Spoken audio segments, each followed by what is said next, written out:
Welcome to the Art of the Graft Season 2 with your host Chantel Burnham. On today's episode, we have Abigail Dankwa, multi-camera and fixed-rig director. She received a BAFTA for Best Entertainment Show for Life and Rhymes with the late Benjamin Zephaniah. She's also previously worked as a floor manager on major sporting events such as UEFA Super Cup, Europa, Champions League Final, and was a stage manager for the London Olympics and Paralympics opening and closing ceremonies in 2012. Abigail directs across live broadcasts, studio shows, documentary-style productions, and for major broadcastings including BBC, ITV, Channel 4, Netflix, and Sky Arts. Ladies and gentlemen, and everyone in between, Abigail Dankwa. Took me 3 times, I got it! How are you today? I'm good, thanks. Thanks for that intro. Oh, mate, I got there at the end, didn't I? Took me long enough. I'm so happy to have you on this. Here. It's also, I was telling someone that you were coming on who also worked on The Big Breakfast. Yes. And we were talking about it, and she was like, I think I know her, but I don't think she's going to know me. And I'm like, I'm just going to get all of you guys together. Yeah, oh, God. And we're just going to have like one big episode with that would be whole team. Amazing. That would be absolutely amazing. It's funny because we did that in 22. Well, we did the last time we did this full series in 22. And I still see people when I go on my various jobs who are like, when's it coming back? When's it coming back? Because we had such a ball. It was the best thing. One of the best jobs I've ever done. I love that. Love it. Yeah. So I will say, we had a little call like a couple of days ago. And yes. I'm actually so happy we did because it made me want to dive in even more into your journey in production and what you've been doing. The first thing I want to ask is, what was your very first start and what made you want to get into production? Well, there's kind of like the very first start pre-getting into television. Yeah. And there's the very first start getting into television. So the pre-getting into television was when I did my GCSEs, media studies, and I'm the eldest of 3, and I used to drag my sisters to Leicester Square, turn them into presenters, and make them present shows for me while I did. I love that. I didn't know that I was directing, but that's what I was doing. Yeah. So that's. So already had a little thing for it naturally. Yeah, and I think also part of the reason why I want to get into the industry is I really enjoyed watching kids' TVs, Saturday morning television, and it was just like wild and anarchic. And I kind of went to myself, I want to do that. Yeah. But I didn't know what that was, but I just wanted to do that. So, and then cut to loads of other jobs and, I went to film school as a mature student. I came out, when I went to film school, I went there with the intention of coming out, working towards becoming an entertainment producer. That's what I wanted to do. And I was very fortunate. I went to the National Film and Television School. My master's was it's in producing and directing television and entertainment, although I think they've changed the name slightly now. And I went there thinking I wanted to be a producer, but then the directing bit, I was like, I don't really care about that, but I've got to do it, but I don't really care. But then sat in the director's chair and I was like, oh, it feels nice, isn't it? Oh, I like this. So then I changed my mind, and that was it. I think had I not had the opportunity to go somewhere like that and doing both producing and directing, I like producing, I can produce, but I really much prefer directing. I feel like I'm having much more fun. But if I didn't do that, I don't think I'll be in the industry if I was a producer now. I think I found the thing that was right for me. Love that. So I need to ask, how was it being a mature student? What was that like? Fine. For me, fine. Yeah. Yeah. I mean, I was like, I remember when I was leaving my old job to take 2 years out to go and do this full-time masters, and lots of my friends were like, oh my God, you're so brave, you're so brave. I'm like, I'm going to be a student for 2 years. Relax. I'm going to have the time of my life. I'm fine.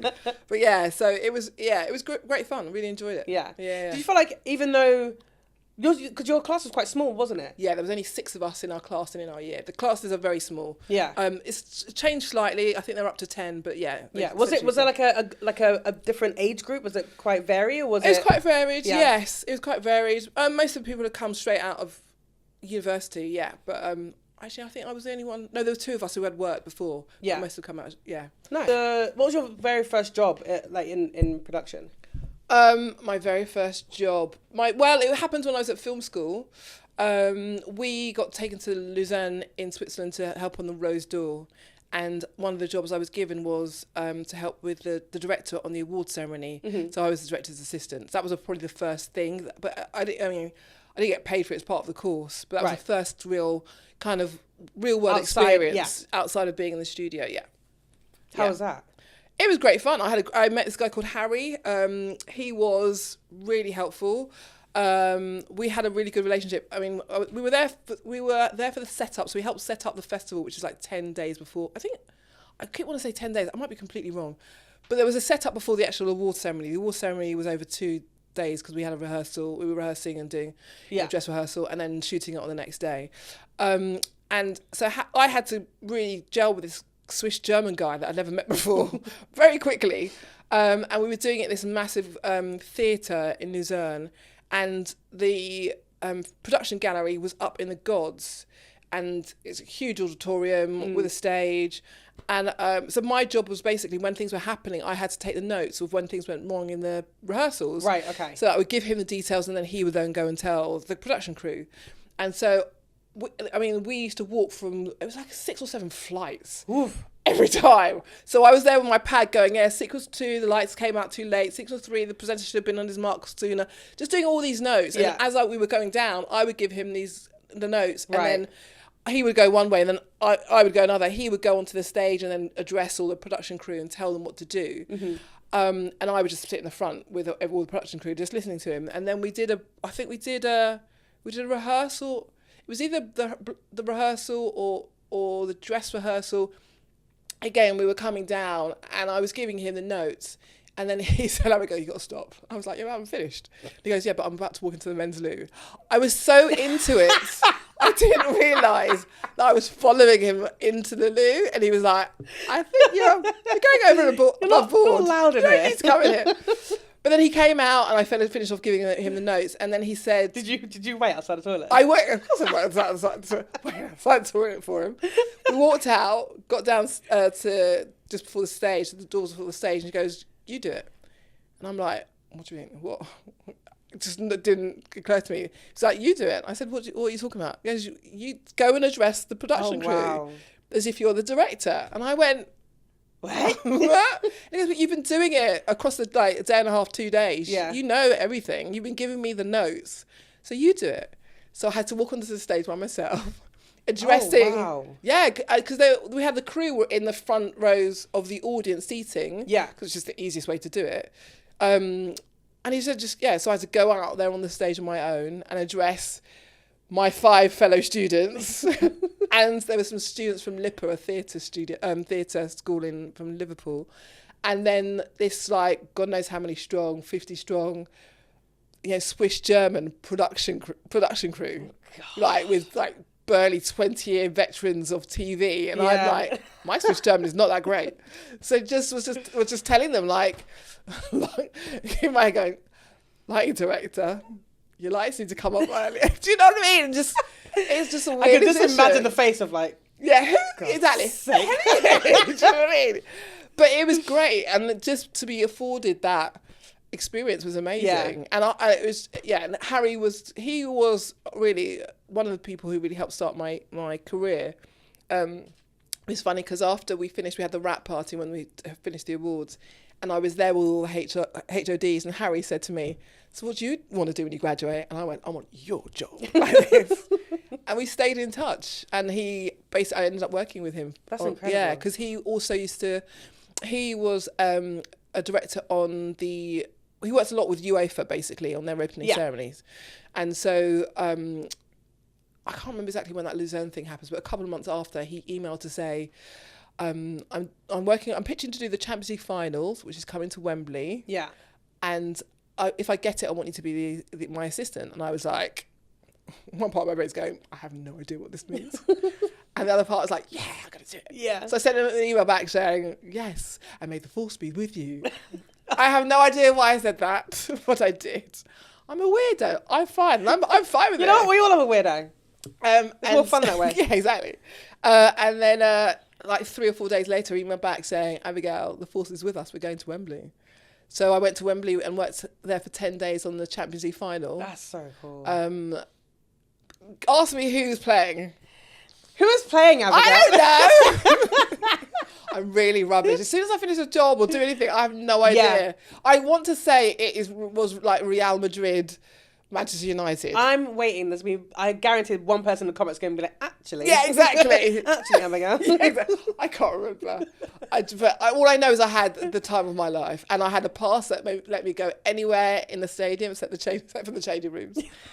And so at the half time, I would just walk around. Around the pitch. It's a wonderful place. Oh, it's amazing. I filmed there a few times. I love and it. It's like it never gets boring. Oh, I absolutely love it. At all. I just want to go back a little bit. Yep. Just so when you offer the opportunity to basically talk to the production team, tell them the notes, all that kind of stuff. How was that transition? Like, how did you feel like that was being received from someone so new into the job? Well, I think they knew we were students. Yeah. So I think there was an element of, well, we're going to do the best because she's like the director's assistant and she's been obviously asked to do this thing. Yeah. So I didn't get any comeback on it because they're professionals. They just went off and did it. Do you know what I mean? I think the thing that made me feel like they were okay with doing it was afterwards when we had that wrap party and Harry said, so, what do you want to do when you graduated? And I was standing there chatting with all the HODs. So for me, I think if they didn't think anything of me, I don't think they would have been there chatting to me. But they were just cool people. Yeah, I guess, because it's such a daunting experience, but it's like, if you've got people that already kind of like see you and respect you and respect the space. Exactly. That also makes life so much easier. And obviously you've just been seen for your skills. Yeah, exactly. So much. UEFA just, here you go. Have that. Yeah. 10 days of football. Yeah, that's fine. So what was after that? What was your progression after that job? So that would have been when I was still at NFTS. So that would have been May 2011. And then, so while I was there actually working on that job, Harry had a business partner has still a business partner called Robin. And so Harry was doing the opening ceremony that was going out on Sky. Right. So that was, we had, like, this was it was pre the Olympics. So we were dealing with a lot less volunteers, probably about, I don't know, a couple of hundred volunteers. Yeah. And they had an opening ceremony, dancing, all that kind of stuff. And we had Usain Bolt was there and Tinchy Strider. It was wild. So we had that, and that's what Harry was directing that. But Robin was directing a thing they call fan entertainment, which was inside the stadium. Mm-hmm. So it's basically in the screens in the stadium before kickoff. So it's the equivalent of the road to Wembley. So it's how these two teams end up in the final. So I was only really supposed to be there to support Harry. Right. But I was super keen. I would get there really early, get Robin's stuff, get his stage manager stuff and paperwork, get their comms, basically working across the two productions. I didn't have to, but that's what I wanted to do. And I just thought, I'm in Wembley, I'm going to soak it up and I'm going to enjoy this. I love that energy, yes. So I just did it. And then when we finished, I kept in touch with Harry and Robin and then stage manager Sam. And Sam, she got in contact a couple of weeks later and said she was doing this little job at the end of it would have been October, November 2011, and would I want to do it? And I was like, yeah, it sounds cool. Kind of slightly forgetting the fact that I've got to actually do a graduation piece, but whatever. So I said yes, and then I had to go to my school tutor and ask him if I could get the time off, and bit of toing and froing as to whether or not it was going to happen, but finally convinced the school that I wanted to do it. Because, well, one of the things was they asked me exactly what it was, and I didn't know. I kind of said yes to things without really getting all the information. I'm better at it now. But I said yes, and then I was told to go and find out what it was. And Sam said, "Oh, I want you to be one of the stage managers for the auditions on the opening and closing ceremonies of London 2012 Olympics and Paralympics." And I was like, come on. Can't say no to that, come on. Yeah, if all I do is 3 weeks as an audition stage manager, fine. Do you know what I mean? So my hometown, happy with that. Do you know what I mean? So went to school, asked them. They said, well, first they were a bit like, then they said no. And then I was like, there was a hill that I was prepared to die on, and that was it. I was going to leave school without graduating. Also, this is the thing though. You're going to that school, you're doing education. Yes. This is the perfect opportunity. Yes. I think now with hindsight they would agree, but I think at the time I think their thing was they want me to graduate. Yeah. And in order to graduate, I actually have to do the work of, doing my grad. And I'd film my grad project. The problem was my grad project was going in the edit at the same time that this audition was happening. Right. And so I needed to be there in the edit. But I worked it out with the editor, And so I was doing long days and paper edits and all that sort of stuff. So it was fine. We got it all sorted. So I did that, and then I was very fortunate they asked me back to do another 3 weeks in the top of 2012. So that was February, March 2012. And that actually coincided with graduation. So we graduated on March the 6th, and I was student union president, so I was doing not only graduating, I was doing the party for the graduation. Oh, God. And also doing this job at the same time. So yeah, it was a bit wild. But you got to do what you got to do sometimes, and that's what I chose to do. I mean, look, it's worked out in your favour, clearly. Yeah, so well, there that's you go. the thing. And then also, then I also had to have an interview for the actual main job, for the actual stage management of the rehearsals, right, and the actual ceremonies, and that was September 2012. So I had to go to an interview, and this is what I thought, they're going to say, Abigail, it's really nice to have you around, we're going to get the real people in, people actually know what they're doing. So what's the interview process like, though? I'll tell you, Abigail, how was it? It was fine. Do you want a cup of tea? Yeah. Anything you're really worried about? No. And I just thought, they're being really nice, because they're going to say, it's really lovely having you. Yeah. But we need the professionals in. And I was like, I've got 6 weeks out of it. It's on the CV. I'm cool. It's fine. And so, there's two of them, Sam and a woman called Marianne, and they said at the end, we'll let you know in a week. And I thought, it's a really nice way of saying, thanks, but no thanks. So I was just like, I wasn't expecting anything. Yeah. I got what I felt like I needed out of it. And then a week later, I got a letter saying, we want you to be one of the stage managers. And I was like, this is crazy. Because also, there was 50 of us. Yeah. There was 25 ASMs who were either the first year or final year of theatre school training to be real stage managers. Right, okay. And then there were 24 proper stage managers, big live events, concerts, theatre, West End, all that good stuff. And then there was me. So I was fully prepared to be told no. And I got the job of a lifetime. It was brilliant. I can never even imagine the amount of work that goes into a project like that. Yeah. Like, you watch it on TV and it looks great. Yeah. But I know someone who worked on the Paralympics once, and she came back, she was like, Yeah. Oh, yeah, don't get me wrong. When we finished, no one can speak. Yeah. What are the hours like? What is that? I can't Those days look like? They were just long, was all I can tell you. Yeah. But we want to, you're putting on a show. It's a spectacular. Yeah. It's a once in a lifetime. It's a once in a lifetime, isn't it? yeah. But, you do what you have to do. Yeah. It was just amazing. And what was it like working with the team on that? Fantastic. Because you were saying that everyone comes from different stages and different levels. Because a lot of the professional, the professional ones had that theatre training anyway. So they all knew each other. I didn't know anybody. I knew them when I worked on the auditions, but prior to that, I didn't know any of them. Yeah. So because I had been to film school, I wouldn't say I came from a telly world, but I had that telly sensibility because that's what I was trained in. Yeah. But they were trained in stage management, and they were used to this kind of, possibly not on this, although a few of them might have done, I think a few of them had done previous ceremonies in other countries, but they were used to working on big West End stages or doing big conferences or big live events. So they had that, they kind of knew it, and they had the right people doing it. It was really quite interesting because when it happened, I didn't realise this until afterwards. I was doing work experience. I was a stand-in on a Davina McCall dance show. And those two things don't go together somehow. It's random. And I remember I had to play like a judge, and then I also had to play a contestant and stand-in. And I got I got asked by a stage manager. Is this you saying yes to everything and then being like, shit? Yeah, exactly. Actually, it wasn't saying, it was a floor manager. So it was a TV floor manager that was asking, so it was me and a couple of other people asking us how we got this call to do the stand-in work. Yeah. And I said, I went to film school, and then I did a few things after film school, and they were like, so what did you do? Because I just recently, I think it was this would have been 2013, I think.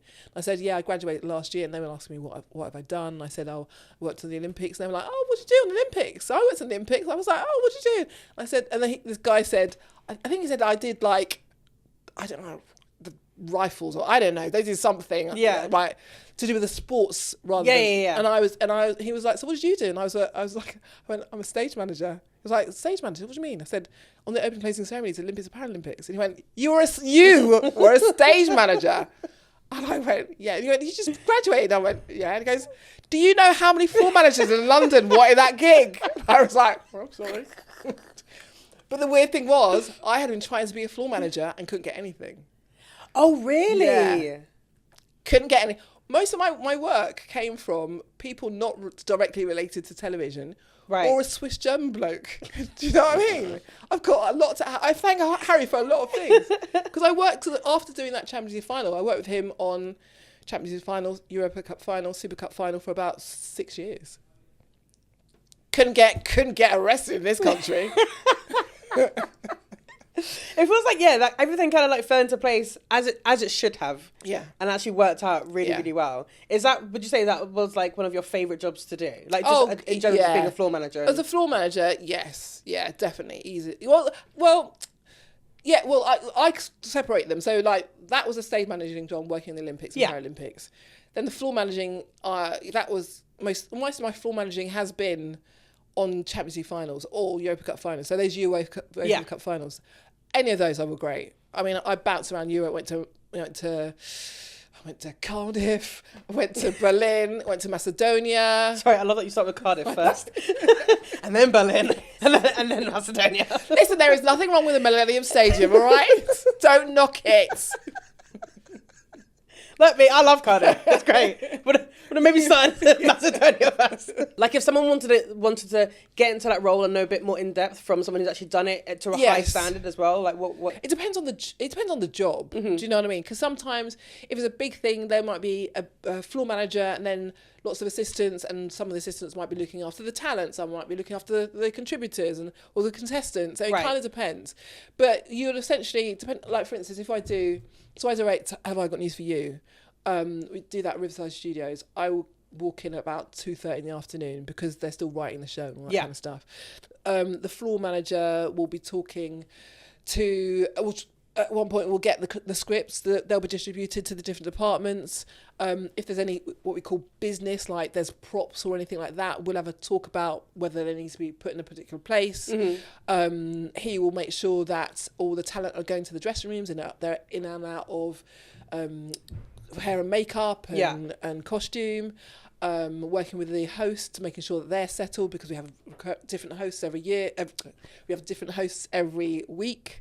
Working with me, when we do we'll have a run through a block where they will stand in for the host. So I make sure that we've got the right cameras in the right places. Okay, yeah. God, it's a lot. Yeah. Sorry, I said like, it's really surprising.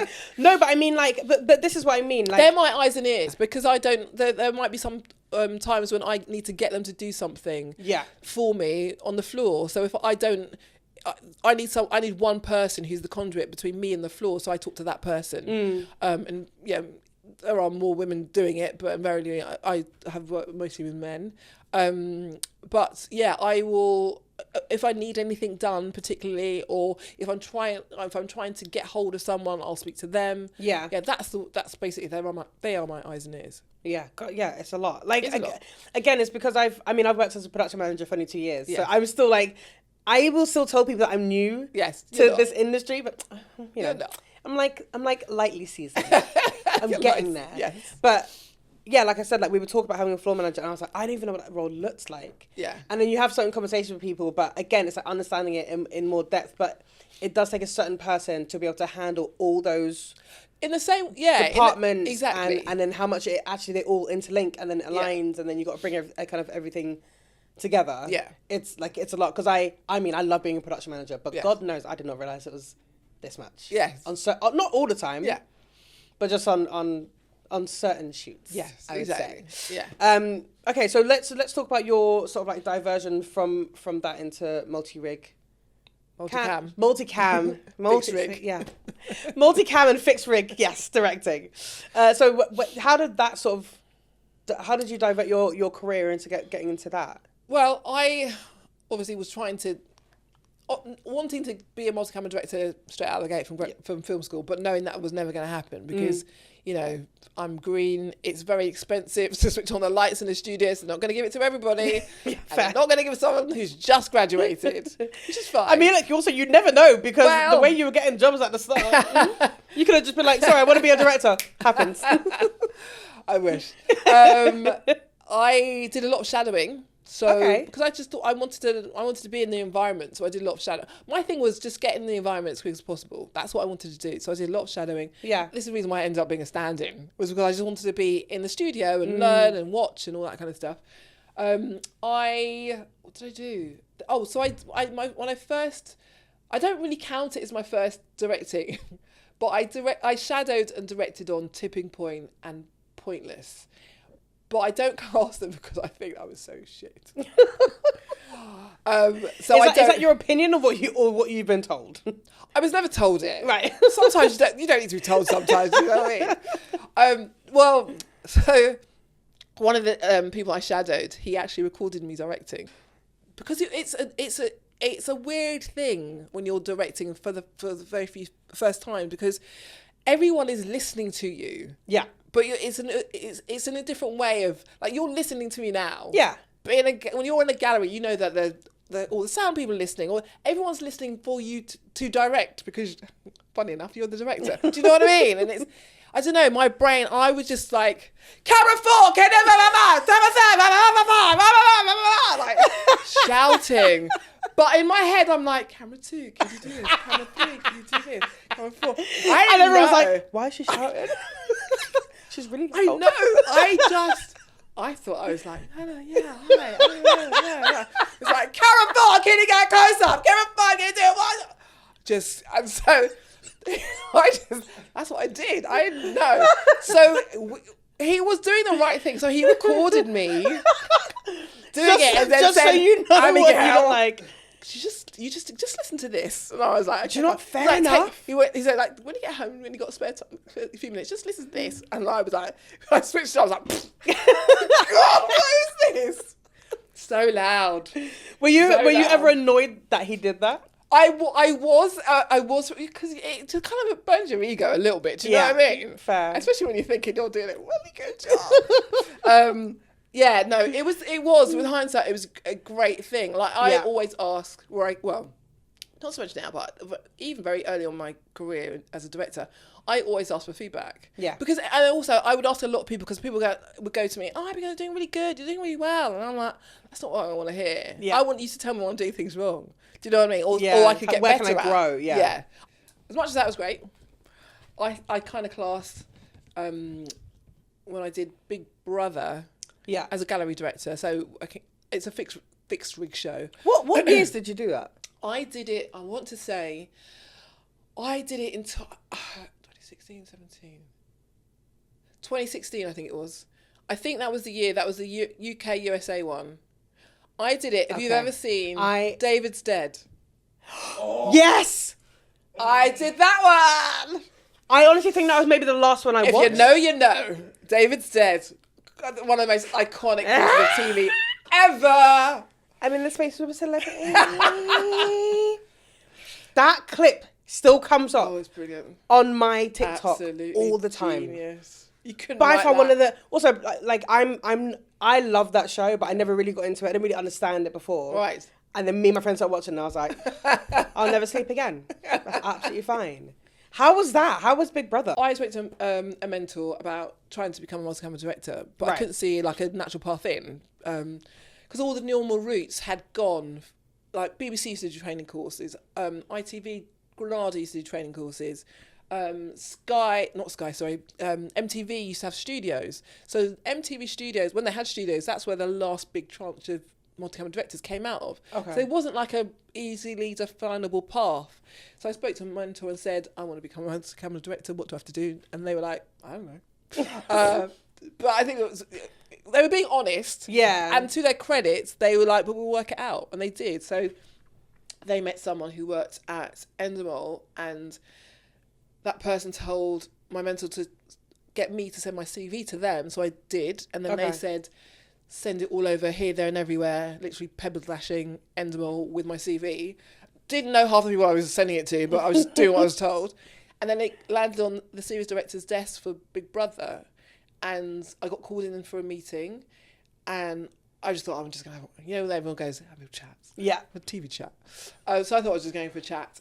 And when I got there, he said, I've been looking at 80 CVs, meeting 20 people, and I'm picking 5 because I'm training directors up to be to be fixed rig directors. Mm-hmm. What I didn't realise was there was a new show in town. So directors, gallery directors, house directors from Big Brother were jumping ship and going to Love Island. Right, yeah, so there was this gap they needed to backfill with, and then what to do with new directors, which is brilliant. New opportunities. But when he said that to me, I was just like, well, I ain't going to get it. All right, so I might as well just sit here and enjoy myself. So I just was like, I haven't got this job. Yeah. So I might as well just chill. So we just had a nice chat. It was a nice laugh. And, I wasn't paying much. I wasn't there to get a job because I wasn't going to get the job anyway. Yeah. In my head. And then again, he said, we'll let you know in a week. And I was like, it's really nice way of saying no, hear from you again. Yeah, exactly. It's fine. Because I just thought, at least I've come out, I've met one person. I've met a new person. Yeah. Do you know what I mean? So then a week comes and I get an email saying, we want you to be one of the 5. And I was like, what the And then when I met the other 4, they had all been PDs. So they'd all shot. Oh, okay. They were doing single camera, but they'd all worked in television properly. And I hadn't done anything. Yeah. I hadn't done single camera since I graduated in 2011. Mm. Yeah. So for me, I was just like, I have no idea what I'm doing it. And it was scary AF. It feels like there's been so many moments where you've been the person with the least experience and yet you've still smashed it. I haven't got a choice. You know what I mean? Look, I love that mentality. That's why you're on this podcast, to be honest, because that makes a lot of sense. Because I think this is the industry I wanted to be in. Yeah. There's a role I'm trying to get to. I'm being given these opportunities and I've got to make the best of them. So I've got to do it. Yeah. If someone's giving me that opportunity, then I've got to. It's a great way to think. Well, otherwise, what's the point? Yeah. Somebody else should go and have that space. I'm not here to take up. I'm here to take up space. But I'm not here in to the take right up space from people who could do that and they really want it. Do you know what I mean? I want this, so I'm going to take up that space. So I'm going to do it. Yeah. So for a show correct me if I'm wrong. Is it live 20? Well, it used to be live 24/7, wasn't it? And then they changed it. Yes, ours was 20. Yes, it was. So yeah. Also, I want to get the tape because I did one called Nighttime Ninjas, which was when they told me to die. So when you're an overnight director, you are usually directing on your own because essentially they should all be in bed. Do you know what I mean? But for some reason they was going to do this challenge, this game called Nighttime Ninjas, and they wanted me to direct it. So I was the lead director. I think I had a backup director. I can't remember. But anyway, what happened was they had 2 of the contestants had to trash the whole of the house while they were sweeping. But when everyone woke up in the morning, they had to pretend that they didn't know anything about it. Exactly. So we had to find ways of waking them up without going in there. I mean, oh my God. Can't lie, that's a great prank. Yeah, it was amazing. It was great. And so we had to do it in IR, in infrared. It was brilliant. And I got to direct the whole thing. It was fantastic. But I haven't got the clip. I want to get the clip. But it was great. I would love and they're to chucking loo roll everywhere, chairs going everywhere, the kitchens. It was brilliant. I had such a laugh. But other times, overnights are just mundane. You're literally watching 10 people snore all night. Yeah. But you actually you have to sit there and actually just... Because they might do something. Sometimes they used to get up. Some people used to talk in their sleep. Do you know what I mean? They can wait. And also, I don't think it was then, because I do remember there was a time when they used to have it on... They used to have streaming of them sleeping. I remember, they used to do it. They used to show them sleeping 24 hours a day. Well, sorry, at the night time. So it was a 24-hour operation. Yeah. People love it. So people would tune in to watch them sleep? People would watch them online sleeping, yes. In infrared, black and white. I can't tell if that's a kink or something. That just sounds that sounds so bizarre. Well, but it got like good views. Like people knows it. Yeah. How many seasons of Big Brother did you end up doing? I did 1 civilians and 1 celebrity. Okay. Yeah. What was your favourite one to do? Oh. Or what was more entertaining? Celebrity, because David is Dead. So it was Americans and it was American US an English one. So yeah, just because the difference of language. I mean, you think we speak essentially the same language, but they don't understand each other. Do you know what I mean? Yeah. They were both interesting. But the thing with the first one, with Civilians one, the first one I did, it was just learning the house and learning how to direct that, because you're not only directing 80 to 100 cameras with a hothead operator who's moving the cameras to get the shots for you. Yeah. You've also got 5 PED cameras in a camera run going around the circumference of the house, basically. Yeah. So every time you see a mirror, that's a mirror which has got a camera behind it. So you're directing them at the same time. So I'm using one part of my brain, which is the stuff that I was taught to do, which is directing PED cameras, which are the ones you get in the studio. But then I'm also directing a hothead operator with 80 to 100 and something cameras. Yeah. Jeez. Yeah. And also with that, the funny thing with that was the PED cameras were cabled. So you always have to, and you direct in pairs. So there's usually A and B director, depending on the story. So someone would be the lead director and someone would be backup. Okay. So you've got to direct your cameras with your hot operators, navigate who gets the PED cameras, because the PED cameras have got better lenses. So, for instance, if you've been told by the story producers behind that you're on the A story, you want the better cameras because they're better lenses, and and also you might want to do fancy shots and all that kind of stuff. So you have to learn how to navigate that and negotiate with your other director on what cameras you can use and when you're going to use them and how you're going to change them over and all that kind of stuff. Okay. Yeah. And it's also in the area of tape chaining as well. And you learn all of that on the job? Yeah, because we didn't do that at NFTS. They do it now, but you didn't do it at NFTS, no. But that was the whole point. We were training. Listen, they did me a favour, because when I was offered this job, I was in 2 minds, because I'd never done anything like this. Yeah. But it was one of the things I said yes to. And then when I got there, I was like, why the hell did I say yes? Because it was just... It sounds like it's a lot. It is a lot. It's unlike multi-camera directing. Do you know what I mean? They're equally as challenging if you've never done any of them before. Do you know what I mean? Yeah. You've just got to think on your feet, and everything moves, and you're not working with them. You're following these contestants who they have a fight. 10 will go in one direction, 10 will go in another direction, another 5 are on the sky roof. Do you know what I mean? You've got to follow the story. And it's all quick and fast paced, and you're also vision mixing, directing, so you don't have a separate vision mix, so you're cutting at the same time. And you're scanning and you're working out where everyone's going, and you have to know the route of the floor plan, and so there's a lot going on. So at what point did you have a breakdown? Because I feel like there was a day where you were like, I'm done! Well, it wasn't so much a breakdown. It was just, I think how I got through it was because we used to do 2 hours on, an hour off, 2 hours on, an hour off. That was the sort of the shift's pattern. And it was a time when we used to have to do tape changes. So when you had an hour break, you had to either take, and depending on the time of the day, you would either change the tape either 20 past or 22 the hour of your hour. Right. So if I knew my tape change was at 20 past the hour, I would go to the director's cabin, scoff something really quickly, go back to the production gallery, do the tape change. Then I've got 40-ish, or I've got 35 minutes to do whatever I like before I'm back on shift. So when I did Big Brother, it was in Elstree, and wherever I work, I always look for a park, because that's my decompression safe space. So I worked out, there was a park at the back of the studio. So I used to come out of the production gallery, go past the director's gallery, go past George Lucas studio, walk out of Elstree Studios, do a U-E up the side of Tesco's, go behind Tesco's, and there's a wildlife park. And I used to walk around there going, if I don't like it, I can go home. If I don't like it, I can go home. For 30 minutes. Just walking around it 3 times. If I don't like it, I can go home. Just psyching yourself up. Yeah, because it was scary. It was really scary. And also, you're directing with people who've been doing it for years, and they know what they're doing. And sometimes, all of us did it when we first started. When you direct the PED cameras, they're cabled. So when you get them back to their base, you have to put them in a certain direction. Otherwise, if you've got cameras and your other counterpart directors have got PED cameras, and you haven't put them all around in the same place, you can cross the cameras, and the cables then get mixed up, and it's a nightmare. Okay. So you're supposed to do it, and there are a few times that I might have crossed my cables. Hey, you were new.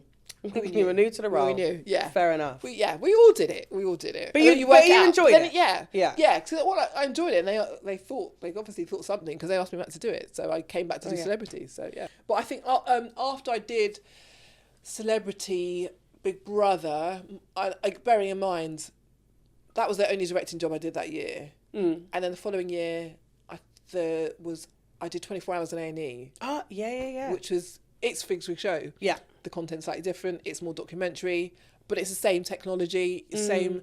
You direct there are two directors, but you don't direct in a pair, because you have the Majors Gallery and the Minors Gallery. So if you walk into A&E, this is a very broad brush generalisation. If you walk into A&E, you're covered by the Minors Gallery, and also paediatrics, so young children. And then if you are brought in by ambulance or by HEMS, which is the helicopter, you're covered by Majors Gallery. So there's two different operations. Yeah. But they have their own production gallery. So in there you would have a hot head operator, an AP logger, and a producer. In Majors, they will probably have two producers or two APs, because there's a lot going on in there. Yeah.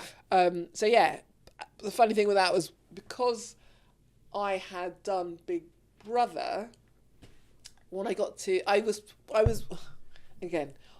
got asked to shadow on 24 Hours in A&E, so I went into shadow. But as they were asking me my rate, and I was like, I don't know. And they said, well, what about this? And I went, yeah. And it was more that I was getting Big Brother. So I was like, fine. But I thought I was just going to be there for shadowing. Yeah. So then they asked me my availability, and I gave my availability. But no one had actually said, we want you to direct. And I was like, okay, fine. Right, okay. So I went to shadow, and then I remember I shadowed a really lovely director, and then they said, oh, we'd like you to do some shifts. I was like, fine, I think it's just a trial. And I remember when I properly did it, I was cutting it like I was cutting Big Brother, like really fast, like, and they're like, Abigail, we're in a hospital. Chill out. You can chill. Things don't move that fast. Do you know what I mean? But because that was my only experience of doing it, I was like, and they're like, it's fine. Just need to chill. I'm like, okay, fine. But I did it, and I really enjoyed it. Yeah. Really, I think most people are a bit like, oh, hospital club. I was going to say, I've watched that show like a few times over the years. It's sometimes very intense. Yes. It's a lot. It is a lot. I tend to do Minors Gallery. I have done shifts in Majors Gallery. I do prefer Minors Gallery. Yeah. I mean, I've done overnights and Majors, and I've done a few, and it is, you just have to have a different mindset, I think. And also, the way I see it is the Minors Gallery is the sort of light and shade to the slightly more darkness of the Majors Gallery. You need that balance. Do you know what I mean? So if something that happens quite harrowing is happening on that side, you probably want little Jimmy coming in with a saucepan on his head, sort of thing. Do you know what I mean? Because it can't all be. Yeah, it can't be. Do you know what I mean? You need that dark and gloomy and scary. And also, I think it's a show that. It allows the contributors to be the contributors that they are. They trust us because, and it's been going for so long. I mean, I've done that show since 2018, 2018, so a long time. Yeah, I go back. And I think the fact that my mum was a nurse, I have that kind of slight affinity. Yeah. Yeah, and then I could play Dr. Dankwa as well. When I'm doing 24 Hours in A&E, sometimes it can be quite stressful, but I'm in a room in the gallery with really cool people, and we do find a way of having fun. Do you know what I mean? Yeah. It sounds strange. I love doing the thing is, I don't think it sounds strange, because especially with a show that intense, you need that. It's a bit like you need to be able to build that community in that small room, and come together to build each other up. Exactly, because sometimes you just turn up and there's a new person that you've never worked with before. Yeah, and you've just got to get on, and you bond over humour, and it's just that's the way you do it.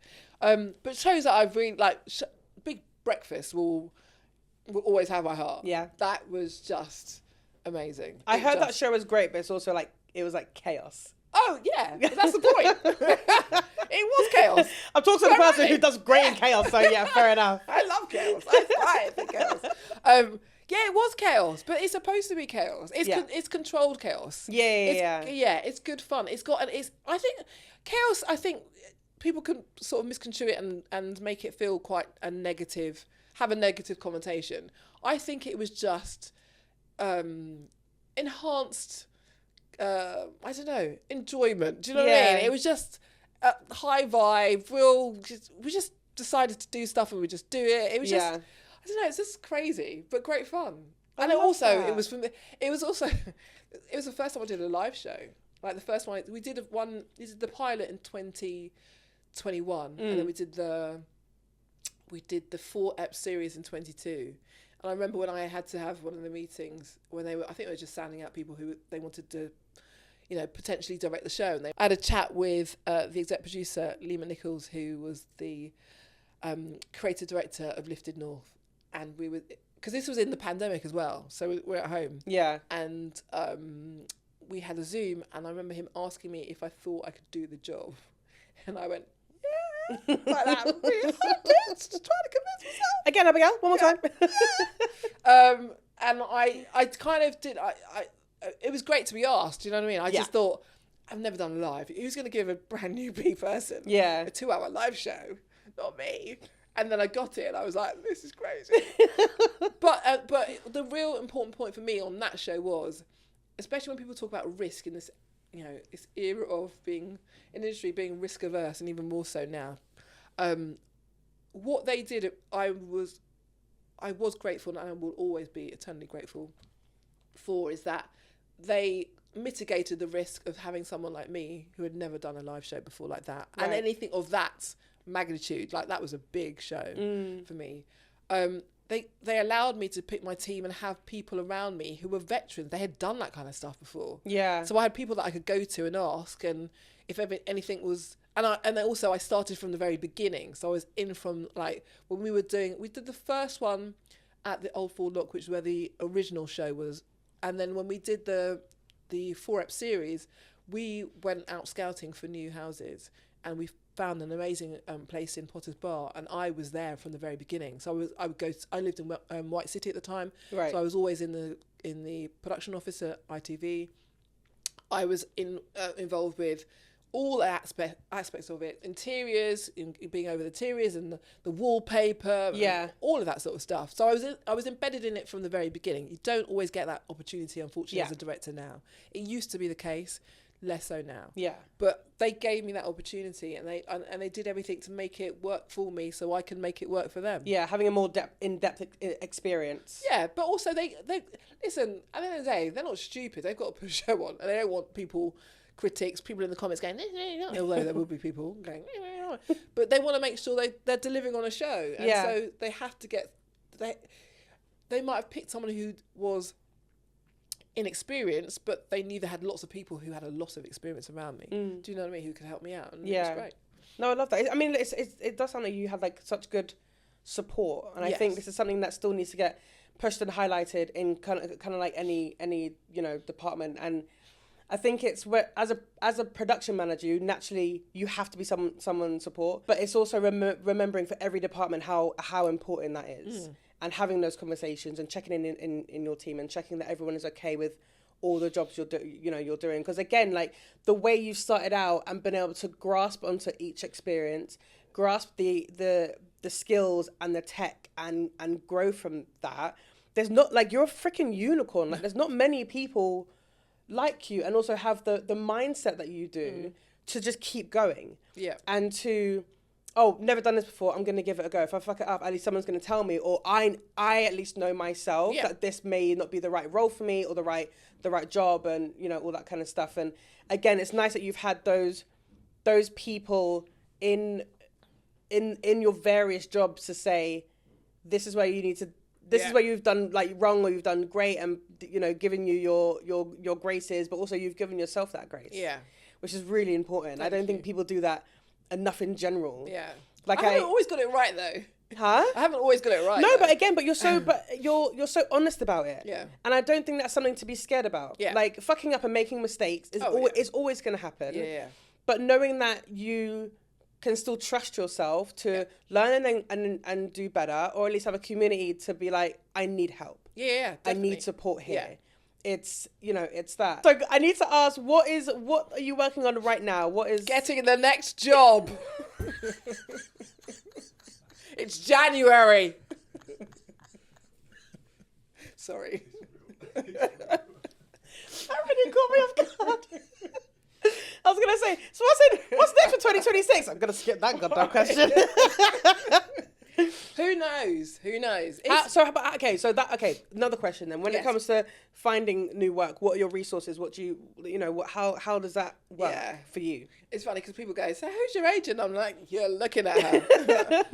It's what everyone does. It's hitting up talent. Well, I don't think all directors do it, but I find myself doing it. Hitting up talent managers. Yeah. Going to see people, going to see production companies, going to, sending your CV to exec producers, creative directors, just doing the rounds basically. Yeah. Because the thing also I think people have to be aware of, I've done quite a lot in a very short I've done quite a lot in a short space of time. However, I haven't had the experience or the contacts book of some of my peers, because some of them have been doing it for like 10, 20, 30 odd years. Yeah. So to a lot of people, I'm still new and I don't think everyone knows who I am. So I have to let people know. Do you know what I mean? I have to be visible. Let them know. Gotta let them know. So yeah, that's part of my job. But I think it's when I talk to my mentees and they always talk about the job they're doing. I'm like, I understand you want to go and do the thing you want to do. Yeah. But what you have to realise is your life isn't that just one thing. Yeah. And I kind of worked it out after I went to film school. I thought, I'm going to go out into the world, into this industry, and one day I'm going to be a multi-camera director. That's all nice and all well and good. But really what I have to be first is I have to be like the PR and agent and manager first. Yeah. Right? I have to do all that marketing first. And if I'm lucky, people will book me and I get to do the job I thought I came into the industry to do, which is multi-camera direct, fixed screen direct. And then once I've done that, I now have to be the bookkeeper and an accountant because someone's got to make sure they pay. Yep. Do you know what I mean? Mm-hmm. So you essentially have got like a couple of roles in amongst the role that you wanted to do. Yeah. And I think that's the only way I've had to see it is I have to get over putting myself out there. Yeah. It's just part of the job. Do you know what I mean? It has to be. Otherwise, I don't get to work and I like foods and fancy dresses. Do you know what I mean? I like to eat. I like to survive. Yes, and wear high heels.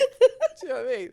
So I asked you this yesterday, and you did tell me, but I'm still going to make you do it. Yeah. So at the end of each episode, I try to get our guests to nominate someone who should come on as a guest of mine. So I would love to know, who would you nominate to come on the Art of the Graft? I would nominate Dawn Payne. She's an exec producer. We worked together on Midnight Mass. I did Midnight Mass, which is Midnight Mass is a live show for BBC One. We did that together in 2024. Mm-hmm. I did it up in St Mary's Church in Warwick. It was the first time doing that, and yeah, that was also really interesting because I was doing a different type of Big Brother. I keep saying Big Brother. Big Breakfast. We had music at the end of it. Yeah, and the funny, a really quick story. When we did the first one, and they were trying to get a series, we had this like feedback thing, and I was asked what would I want to do, and I said, for my own, this is where I got a bit sort of, I want something for me. I was saying, if we ever did it again, I want to do some music because I want to do lots more music. So, and then when they came back to me and said, we've got it, we're doing music, Abigail. I'm like, great. It's like, and it's a 2.5 hour show. I'm like, where did the extra half hour come from? So be careful what you ask for. But it was great. But that was like, we had like Garage All Stars. It was like proper contemporary music. Yeah, It was brilliant. I loved it. Tom Grennan jumping in the pool. So it was fantastic. But then when I do Midnight Mass, it's completely, it's all, it's organ music, it's carols, it's a different mindset. So it was great to do that. And last year I did the Proms as well. So that was classical music. So yeah, I love the Proms. That's brilliant. Carol Baffle, I hope I've got the surname right. She's got a name as well. I'm really bad with names. We worked together on the first pilot, the first step of The Big Breakfast. Okay. And she's great. Honestly, the way you've popped up in my life in general, just like online, on socials and all that kind of stuff. The minute I was like, season 2, I have to get her on. Look, hopefully there'll be many more seasons to come. Yes. And also there's sort of like one thing I'm trying to do later on. Yes. Because I'm going to manifest. We're going to have many seasons of the show. That will have someone. I'd love to bring you back at some point and bring one of your mentors or your mentees or that's a good someone idea. you kind of that you've worked like really close with, and we can talk more in depth on like projects and that collaboration as well. Cool. Wonderful. Yes. Well, thank you, Abigail. You're very welcome. Thank you so much for your time. You're welcome. That's been the Art of the Graft. Make sure you comment, like, and subscribe. Subscribe. I said what I said. No. And that's been the Art of the Graft with Abigail Dankwa. Make sure you comment, like, and subscribe. We'll see you soon. Bye. And Minnie was like, Master. To the pub! Well done, mate. Well done.